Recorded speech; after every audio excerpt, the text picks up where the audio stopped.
Olave finally got paid. Now we have our reaction. We did the first reaction to Matt Moscona. We have to do the second one to see the follow-up. So we'll see what he has to say and react along to it. The Saints have signed Chris Olave to a 4-year extension worth up to $132 million, with $90 million of it guaranteed. Chris Olave is So unfortunately, that is the standard. That is the market that has been set. Unfortunately, I mean, the Falcons really just screwed it up for us. Really, truthfully, there was no way he wasn't going to pay it anywhere near Drake London. And he has to get paid more than Garrett Wilson. That just is what it is. You can say whatever you want. I think he was at 28, if I'm not mistaken. I think we checked that earlier. He's been better. I don't care what you say about it. Chris Olave has been better than Garrett Wilson. You have no argument against that. He is getting at least 28. So they settled on 33, $2 million shy of Drake London. So it sucks that it is the market, but it is what it is. I agree with Matt on this. It is ridiculous. It is overpriced. We overpaid, but that's the market. Unfortunately, that's just everybody's paying more for receivers. That's just how it is. Frozen houses. When you look at that average annual value, that's about $33 million per year. Mm-hmm. Which means only Jackson Smith-Njigba, Jamar Chase, Drake London, Justin Jefferson, and CeeDee Lamb will make more money on an average annual basis than Chris Olave. Yeah, but other people are yet to be paid. And other people that did get paid got paid in the last couple of years when the market wasn't what it is now. So that doesn't mean that the market says that he's the sixth best receiver. He's just getting that money because it's a refresh. So when Amon-Ra St. Brown comes up to get, he's going to pass him up. Like, there are other players out there that have yet to get their contract, or they just got their contract within the last 2 or 3 years when the market isn't as crazy as what it is now. I know it's crazy. 3 years ago, gas was not $4 a gallon. Now that it is. So that's just the way the market goes. Doesn't mean he's the sixth best receiver. I'm not saying that he's the sixth best receiver, by the way. In 2025, he was the eighth best receiver. He was the eighth best receiver. But in total, obviously, there's injury. So I don't think he's the eighth best receiver. I think he's in that 10 to 12 range. I think that's the statistics and his performance prove that. But no, it does not say that he is the sixth best receiver. Just people haven't been paid. The Saints just paid Chris Olave effectively like the sixth highest paid receiver in the NFL. Sixth highest paid. I'm glad he actually said that, because he didn't say the sixth best receiver, because that's not necessarily the case. Lamar, just because he's paid as the sixth highest paid receiver, does not mean that he is the sixth best receiver in the league. I want to make that very, very clear. I don't think that he's the sixth best. I think there are other better. I think there's several others better than him. To me, that is not smart. And as we've talked about Olave, well, it's a market. It's like saying it's not smart of you to pay $4 a gallon for your car, but that's the market.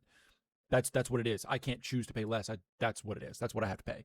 Anything else is a slap in the face. I mean, look what's happened with Vita Vea and Baker Mayfield. I mean, Baker Mayfield felt insulted with what he was given. You don't want to cause that bad blood. You have to pay him. Off season and this contract, I wish we had this clip pulled. I'm going to have to grab it another time. But we've talked about it all throughout the offseason. And two things can be true at the same time. This is the part that so often when we have this conversation, people miss because they think I'm attacking Chris Olave or saying he's not a good player. None of that is true. I am not attacking Chris Olave. I think he's been a model teammate. I think the concussions are... Look, I don't think that you're attacking Chris Olave. Like I've said, I know that you're a homer. I know that you're a Saints fan. But the way that you have talked about it is very demeaning towards him. That's the issue. We don't think that you're attacking him. We understand how this space can be. But the way it was that you were talking, go look at the last video. Go look at his last video. The way that he was talking was very, very demeaning on Chris Olave. That's the issue that people have. That's why people think it is that you're bad-mouthing Chris. That's why. I mean, that's why. We know you don't. That's why it's so confusing. Was scary 2 years ago, to be perfectly honest with you, but he had a fully healthy season last year and had a career year, and good for him. When you're in a contract year and you have a career year, you're generally going to cash in. Awesome. Fired up for him. I look at it through the prism, however, of how good is this player relative to the position in the NFL, and how do you pay them accordingly? And Chris Olave, as I've said over and over, and we've backed it up with all the data and all the metrics, Chris Olave is a bottom-tier starter in the NFL, maybe a mid-tier number one, but he would be like the best number two in the NFL. The New Orleans Saints just used a top 10 pick on a wide receiver. See, we can go about this over and over again. I said it in the last video. That doesn't mean anything. I mean, you had 0 weapons other than Chris Olave. You had to go to Chris Olave, and he still made the play every single time. He found a way to get open when everyone on the field knew that it was going to him. You need to get him help there. You need to get other weapons around to take some pressure off of Chris Olave, and he's still probably going to go for 1,200 yards this season. So, I mean, it doesn't matter that we just drafted a wide receiver 8th overall. We drafted a couple other wide receivers. We had no receivers. None. We had Samari Torrey catching passes, dude. You needed weapons there. That's what it was. If they felt Chris Olave was the game breaker, you don't go use a top 10 pick on a receiver. The issue is that no, he has not been a game breaker. I will be the first to admit it. He has not been a game-breaking receiver, but he has also had horrible people throwing him the ball. He's had Andy Dalton throwing passes to him. Derek Carr throwing hospital balls. Like, he's been able to put up the numbers and the tremendous consistency that he has with those people throwing him the ball. So that's the thing there. So what can he be now that he has Tyler Shuck throwing him the ball? We already saw what it was the last 9 games, and he had some game-breaking moments for sure. We've already shown the highlights of the Carolina games. Like, he has shown it to be true. So are we paying him for that? I hope so. Now, we have no idea now. It could be the dumbest thing in the world, and if it is, I'll come back and say it. It could be the smartest thing in the world. We don't know. The market could be set at 40 next year, 2 years from now. And then now we're going to look brilliant because we spent $33 million on a potentially game-breaking receiver. Drafted 3 receivers this year. And I understand that other contracts get done and that continuously resets the market. The Falcons paying Drake London $141 million. Yeah, that sucks. that screwed us. Yeah, the Falcons paying him screwed us. I mean, truthfully, it really did. $35 million per year. Resets the market to an unreasonable number because Olave has been a more productive player than Drake London. Of course, yeah. Statistically, throughout their time in the NFL. Thank you. So I'm certain that's what the Rosenhouses are saying. I just don't like it. I think the Saints overspent on... Sure. We can agree that we don't like it all we want, but kind of to demean our number 1 receiver the way that it is a problem that we have. I don't like it either. I don't like the market the way that it is. But it is. It's a market. You have to accept it that way. A guy that is probably a low teens or high 20s. I think that's a stretch. I think that's a stretch. I would put him in the 10 to 12 range. That's probably where I would put him. There's a lot of people that it could go either way. I mean, I think he's better than Garrett Wilson, but other people say that Garrett Wilson's better. I can show you. We can show you the statistics on both of them and compare them. I know that Chris Olave is better, so I'm still. So you know what I mean? People go a lot by name basis. You know what I mean? The fact that Marcus Colston never got a Pro Bowl is criminal because he outperformed other players, but other people are going to say that other receivers in his era are better than him, who he put up better numbers than. So it's a lot of politics. It's a lot of who's who and all that BS. Receiver in the NFL, probably somewhere in that range. Pro Football Focus put out their receiver rankings. They Olave 12th. Yep. Oh, yeah. That's what I say. 10 to 12. That's where I have him. I think he's 10 to 12, top 10 to 12 receiver in the league. PFF agrees. The analytics, the statistics prove that. So okay, even if Olave's 12th in the NFL, you're talking about right around. You're talking about like T. Higgins, Jalen Waddle range, $28 million. I still think that's too much. No. I think Chris Olave... 28 was always the minimum. 28 was always the minimum. I think I think that's a great place to have him, right around the T. Higgins area. I think that's a phenomenal place to have him. And if he does show out to be a game breaker, we just got him for a steal. Like, we got a bargain out of him. But yeah, no, I think that's a great spot because we already showed last time he is not, which he's probably about to say, Jerry Jeudy and all that. Like I'm sorry, he's better than Jerry Jeudy. He's better than those other receivers. That Wan'Dale Robinson, better than all of them. I'm sorry, he just is. There's no arguing that. As we've said many times, should be in the $20 million range. I think Chris Olave should be in that. Should be and what the market is are two completely different things. I would love to pay $20 million for him. It's just not the market.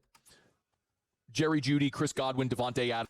What did I say, dude? The Jerry Jeudy, Wan'Dale Robinson market, dude. That's what we showed. He is clearly above them. We'll show the statistics. He's clearly above them. Calvin Ridley, like that. Christian Watson, that $22 million. Let's do that. All right.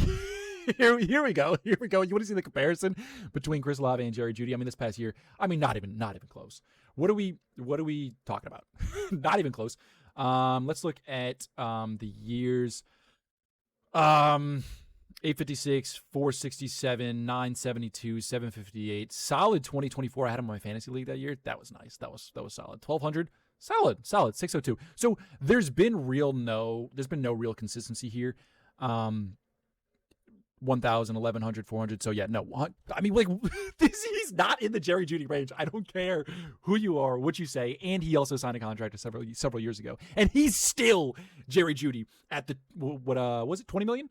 I think he was at the $20 million range. So that's crazy. That's wild. I think the Saints are overpaying by about $10 million a year. Now, it ain't my money, but it is my favorite team, and they have been notoriously awful with the salary cap, and I think they did just overpay. I think they just paid a lower tier number one or elite level number two like an elite level number one. I mean, on an average annual basis, the only receivers in the NFL that will be making more per year than Chris Olave are Jackson Smith and Jigba, Jamar Chase, Drake London, Justin Jefferson, CeeDee Lamb. That's it. Chris Olave will be making more than DK Metcalf, Garrett Wilson, Terry McLaurin, A.J. Brown, Amon-Ra, T. Higgins. I mean, go down the list. And if I ask you the question, if I gave you DK Metcalf or Chris Olave, who would you take? You know the answer. Yeah, we know the answer. It's Chris Olave. Recently. I'm not talking about 2020 DK Metcalf. I'm not talking about 2022 or 2023 DK Metcalf. I'm talking about 2026 DK Metcalf.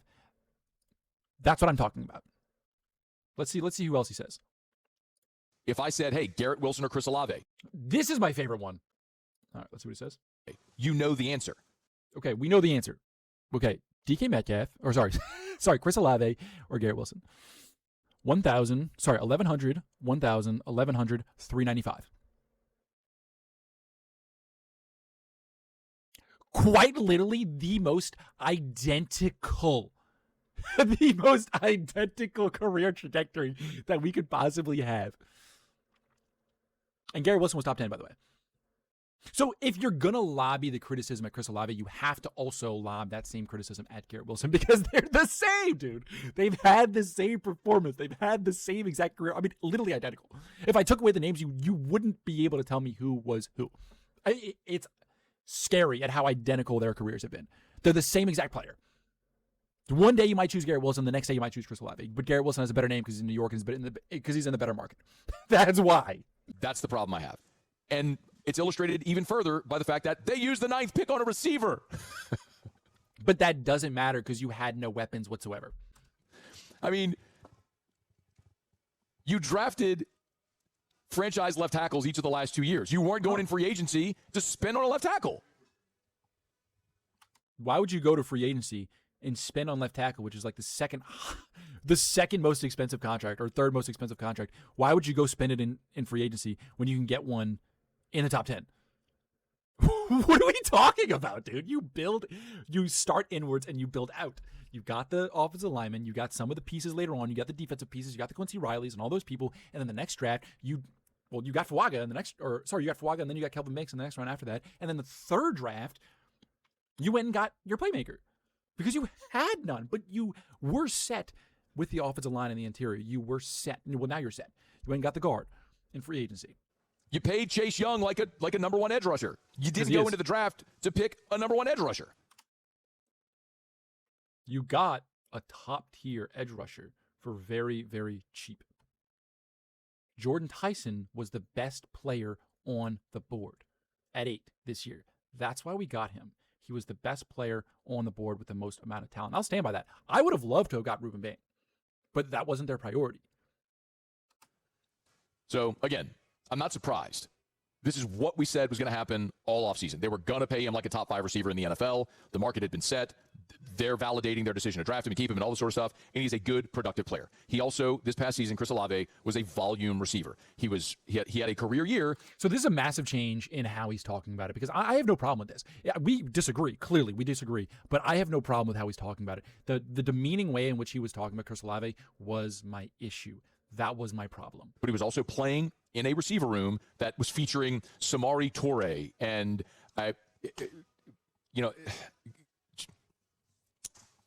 Devon Vele until he got hurt. Wait, are you using Devon Vele as a negative? As in saying that we have no talent? This is what bothers me because you're like, oh, well, of course he's going to get the volume. Of course he's going to do so well because there are no other pieces. We're going back to it. Everyone on the defense knows it's going to Chris Olave, and he still was able to find a way to get open. That doesn't prove the point that you think it does. That's the issue, is that now that he has other people to take pressure away from him, now he can put up better numbers because other people have to guard other people. Like you're now opening yourself up to do better. This is where people get it backwards because they think that because you have like more players to get the ball that you have less share, right? Yes and no. You have other weapons to distract your main DBs and linebackers or whatever it is, your best defenders. Now, well, shit, we got Jordan Tyson we got to guard. Oh, Juwan Johnson had a 900-yard receiving year last year. Shit, we might need to guard him. Oh shit, Barry and Brown's gonna threaten over the top. Bryce Lance is in there running a 4-3. Oscar Delp, is he going to come out the backfield? What was Kamara? So Travis Etienne. There's so many weapons that the defense has to account for that now it's going to open up your opportunities more. He had to force himself open. Every time he got open, it was his own doing. It was his own spectacular route running and separation ability. So it does the opposite of what you think it does. Saying that we had no other weapons does not mean that he was just the default. It was he got open. He made a play on the ball. So that doesn't prove the point that you think it does. And Ronnie Bell, throw it to 12. You used a first-round pick on him. He's the only guy you got. Force the ball to 12. Force the ball to 12. He still has to get open. Everyone on the field knows. We're beating a dead horse here. I don't know why this is so difficult to understand, but he just can't understand it for some reason. Well, this year, I don't think it's going to be a bold prediction. Chris Olave's production is going to drop. I disagree. I think it's going to go up. I've already predicted. I think he's going to get 1,200 yards. I think Tyson's going to be above 800. Devon Vele might even be above 6 or 7. I don't know, but those are the top three right there. I mean, far and away, Chris Olave, I think is for sure over. I think he's for sure getting over 1,000. I think that he can get over 1,200. I mean, the guarantee that we set, the 1,200. So we set in the contract that Chris Olave signed, if he gets over 1,200 yards, he gets an extra $400,000. They think that he can attain that. That isn't like you're not. No, they're setting that in there because they think that's a reasonable expectation for him to get. Because you've got Jordan Tyson, and you've got Devon Vele coming off of injury, and you got Jalen Polk there as well, and you drafted Barry and Brown. And so it's going to create more opportunities. Again, we're beating a dead horse here. You drafted Bryce Lance, and you drafted Oscar Delp, and you brought in Noah Fant. And so we're saying the same thing, just the opposite result. Got Juwan Johnson, like all of us, and you got Travis Etienne, and Alvin Kamara's back. All of a sudden, you got toys everywhere. So you got toys everywhere, so they're very, very difficult to guard. And it opens up more opportunities for Chris Olave. That's what happens when you have more toys in the toy chest. Have to keep forcing the ball to 12.